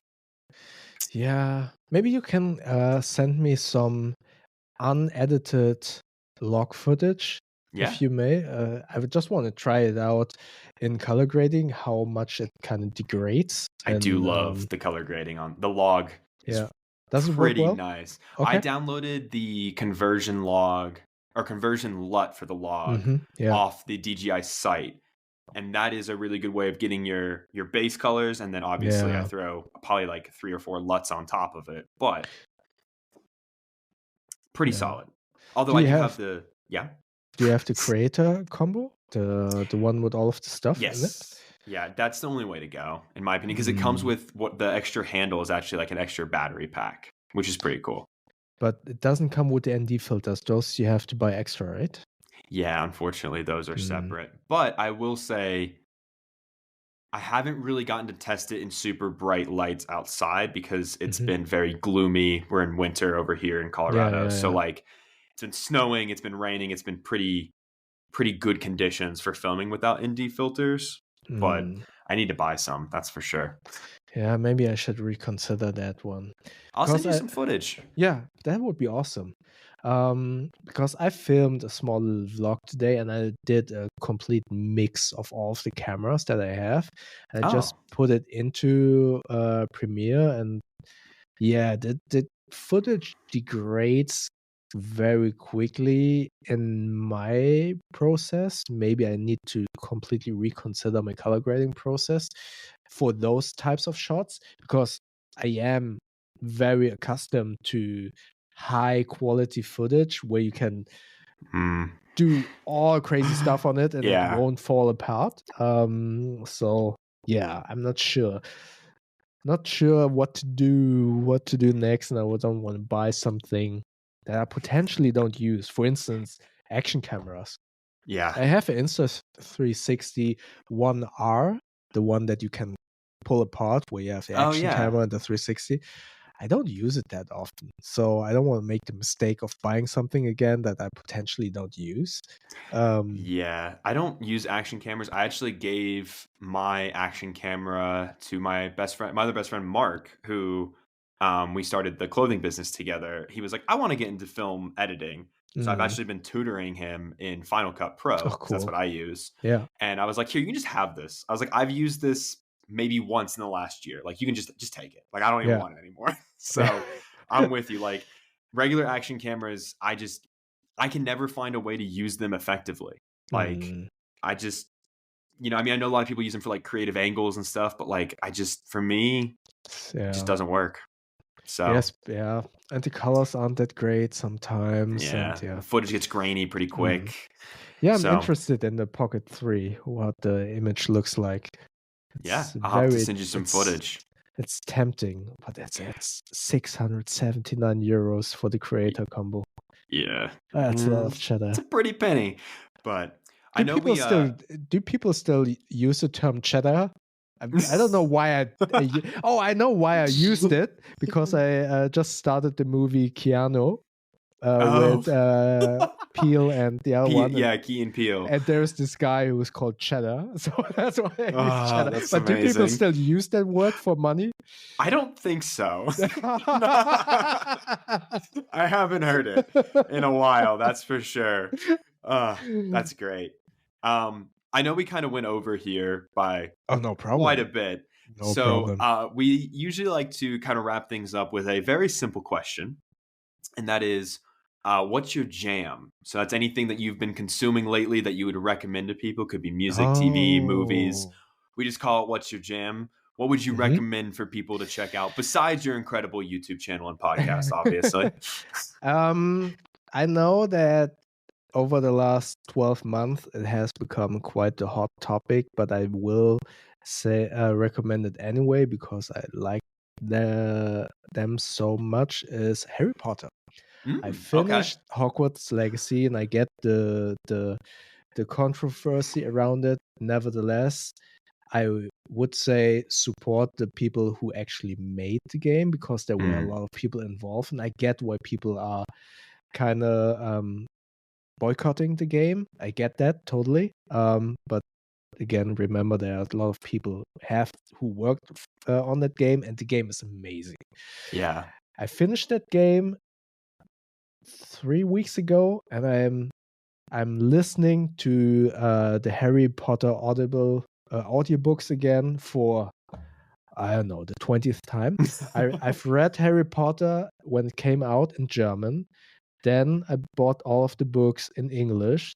Then I listened to them in English, then in German, then back in English, and now I'm re-listening to it again in English. The stories are great. J.K. Rowling, questionable. Not a good person, but questionable at best.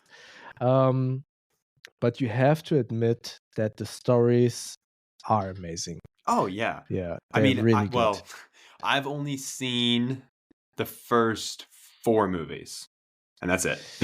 I started rewatching them, and I will say I watched the second one yesterday because I listened to the book and then I watched the film to give it a chance. The first 2, don't watch them. They're kids movies, not good. The third one, you should start with the third one, and then they get better and better and better. So I would recommend to. It's on my list. Yeah, for sure. I would say skip the first 3 and just start with the 4th one. Yeah, and that's about where I made it, was the 4th one, and then I don't know why I stopped. It just. Did you read the books? No, all I know about Harry Potter is what I saw in the first 4 movies. Oh yeah. That's I did the same. And then I didn't like Harry Potter at all, but I watched it ran on TV, and I watched the 3rd one. I was like, holy shit, this is somewhat of a horror. Yes, it's a kids movie somewhat, but it also has a lot of horror elements into it. Yeah, so I would say, if you can, do you happen to have an Audible subscription? Yeah, I've been listening to the Percy Jackson books again. Oh, cool. That was a series that I really liked. So yeah. I'm not sure in Germany the Harry Potter books are actually included in the Audible subscription. I'm not sure. Have to check. Yeah, if they are included in USA as well, and there are the versions spoken by. Hold on, what's his name? I think it's Stephen Fry, but I'm not sure. Let's see. Let me go Stephen to my Audible. Fry. Yeah, okay. Stephen Fry. He is an incredible voice artist. He does it really well. It's very enjoyable to listen to the Harry Potter books with him as a speaker. I'll have to definitely. I've been trying to get into more audio books and podcasts this year. I've always been a big podcast listener, but I want to try to. This year, one of my goals is to watch less at home in terms of movies, and there are some TV shows that I want to watch, but I'm trying to go to the movies, Yeah. to see the big releases and then listen to more stuff. But you So have a dog as well, right? yeah. So I always listen to audiobooks while walking my dog. Yeah, it's been kind of difficult with the weather here being so like we went through a week where it was like 1 degree outside, like 1 Okay. Fahrenheit. So what is that What's Celsius? Like one Fahrenheit negative 10ish probably Celsius. in I'm bad at Celsius? conversion. Same. -17. Oh wow, that's Yeah. cold. So it was cold and it's been snowing and raining. Yeah. So but during the summer is when I'm hoping I'll get a lot of like walks with my dog and lots of audible books in. So Yeah. but yeah, Harry Potter, good recommendation. That's why I made that tier list. I was like, I've never seen Harry Potter, so let's make a tier list about Harry Potter. But yeah, listen to the audiobooks. Really good. Definitely. Before you watch the films, because I can see that if you watch the first 3 that you potentially do not want to Yeah. read the book, because I noticed coming from the audiobook and watching the first one and then the second one, they rush through those movies, through the books, so yeah, very fast, and it's difficult to kind of enjoy the world building. So I would recommend to listen to the audiobooks, and if Audible USA has them for free, that would be amazing. That would be an Even if easy. they don't, I don't mind, going back to your Yeah. point way at the beginning, Yeah. I don't mind renting a movie or buying a movie or even buying an Audible book if it's something that I'm going to actually like pay attention to, Yeah. which is what I've been doing with streaming services. I cancel a lot because now if I want to watch something, I just rent it or I buy it. Yeah. So Sounds but good. yeah. Well, Bo, thanks for being on. I It really was a lot of appreciate fun. it. Yeah. Thank you very much for inviting me. Would love to be back again in the future. Oh, definitely. Absolutely. We'll have to do maybe a deep dive, have you on for like a deep dive episode. So you can learn you mean all about on something. the movie? Yeah, sure. Maybe we should definitely. do a deep dive in Dungeons and Dragons. I was thinking started. that. If you Yeah. just started, that would be interesting. Super fun. But where can people find you before? At You Know the Bow on YouTube, Instagram. No, my podcast. You will find it at You Know the Bow as well, but it's the Ismono podcast. Those are the places where you can find me. And I'll be if you're listening to this on YouTube, because these come out on YouTube and audio format. I'll have all of this linked in the show notes for where to find Bo. So yeah. Awesome. That's pretty much so much. Thank you so much for having me. Yeah. That's the way computers talk to each other.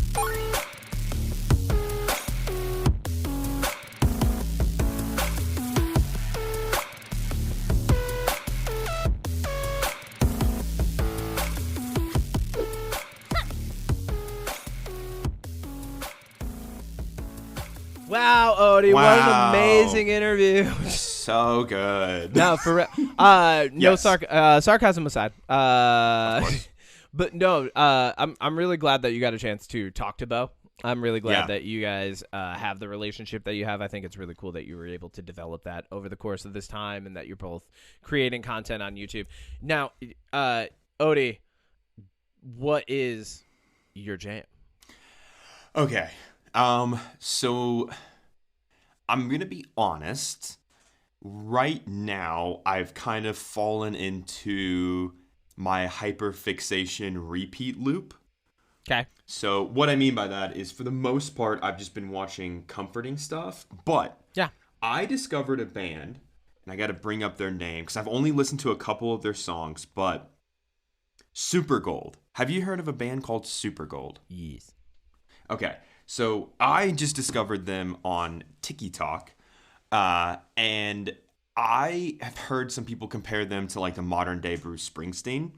Now, I don't know enough about Bruce Springsteen, but what I do like about this band and why I recommend them is if you're elder millennial to elder Gen Z, maybe? I hate using those terms, but I'm trying to get the age graphic here. The term elder?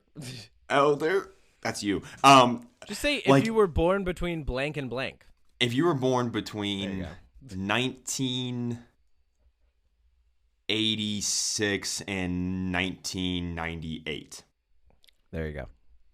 I would say that this music is a really good job of resonating. It's going to sound a little depressing, but he really talks about like just how fucked up America is in the sense of you get a degree, you're probably not going to make a lot of money. Like, Yeah. we have two old people, like it's just an old person every 4 years who makes decisions on behalf of young people. Like, Not wrong. their songs are really good, and the songs that I really like are American Way and the song Jackie. Those are the two songs that I heard literally last night and was like, wow, okay, I like this band. Yeah. And I would recommend them if you like that type of like Bruce Springsteen music. If you, personally, I like music that's a little bit more storytelling, and I think they do a really good job of, again, painting the picture of like, this is what's wrong kind of thing. And it's not in like a, this is what's wrong, I hate it. It's just literally like, this is what's wrong. Like, here it is. That's it. Yeah. What's Cool. your jam? My jam this week is Alpha Wolf Sucks to Suck. That's it. Complete opposite of Super Gold. No, Alpha Wolf actually, they came out of nowhere with this single that like feels a little bit throwback-ish, but it's very much their own style. It's very like current style metal. But they have iced tea in the middle of the song. And I cannot stop playing it. Like, I've been at the gym, I've been at training, I've been doing all the stuff that I've been doing every week, and it's just been like at least like once on every drive to like the gym or from the gym or from training or whatever, like at least once I've played that song. It's so good. And it's just like, what is this song? it's called Sucks to Suck. Like, it's so good. I'm going to have to listen to this. And it's by Alpha Wolf. It's great. It's got Ice-T comes in the middle, and he's like, listen here, motherfuckers, y'all are weak. I was like, oh shit, like this song's awesome. Alpha Wolf. It's so good. Big recommendation. But that's it. I mean, that's it for me. Like, I honestly, other than that, I've been listening to a lot of jazz in my free time because I've been reading and like getting down into studying and stuff. I love jazz. I don't. Much like D&D, jazz is something that I will not get into a big conversation about until I know that someone else is passionate about it, because like I am and will get into it, you know, and like, so I don't want to be like, oh, I love jazz, and have someone be like, oh, I really want to get into jazz, and be like, oh yeah, well, like, here you go. I don't want to do that. There's too much of it. You like saxophones? Well, and it's very broad as far as the genre goes, and there's like we've talked about this before. There's a ton of gatekeepers around it and stuff. So I think the better thing to do when someone says I've always wanted to get into jazz is be like, all right, cool. Well, what kind? Like, do you want to listen to like more jazz singers? Do you want to get more into like some of the crazier like trumpet, brass type stuff? Like, do you want That's like what I like in Kamasi jazz. Washington in your life? Do you want some jazz piano, classic trio? Like, Do you like the piano too? There's so much going on there. But that's why I have not said my jam was jazz this week, because I could just keep going. Yeah, I like it's just jazz. Alpha Wolf Sucks to Suck. I love that though. Thanks. It's Sucks been to good. suck. This was I'm really glad that we're doing these episodes. I'm really glad that we're bringing people on and interviewing them. I'm actually later today, even though it's going to come up much later, I'm talking to Ren, as we both know him much better, Izanagi, who's been releasing some of the coolest music, and the only reason I'm not citing them as my jam is because I want to cite that as my jam, like when we do the actual interview episode with them. Yeah. And then next weekend I rescheduled with Aaron, because I think I told you I couldn't interview him last weekend. We had a little bit of a scheduling issue on my part. Yep. So I got him next weekend, and then I'm super stoked. I got some other ones coming up. I know you do too. Yep. Super stoked to share this with people and to just highlight, not only just highlight people that are creative and successful and driven and motivated, like Natalie Carr, like Bo, like Aaron, like Izanaki, but also people that are just good people, fun to talk to, good conversations, Like, I just love all that. Yeah, me too. That's a nice, wholesome way to wrap up this episode, Odie. Thank you. Odie, why don't you say the most wholesome thing you can possibly say right now? We'll end the episode on that. Puppies are innocent and cute. God bless us, everyone. God bless us, everyone.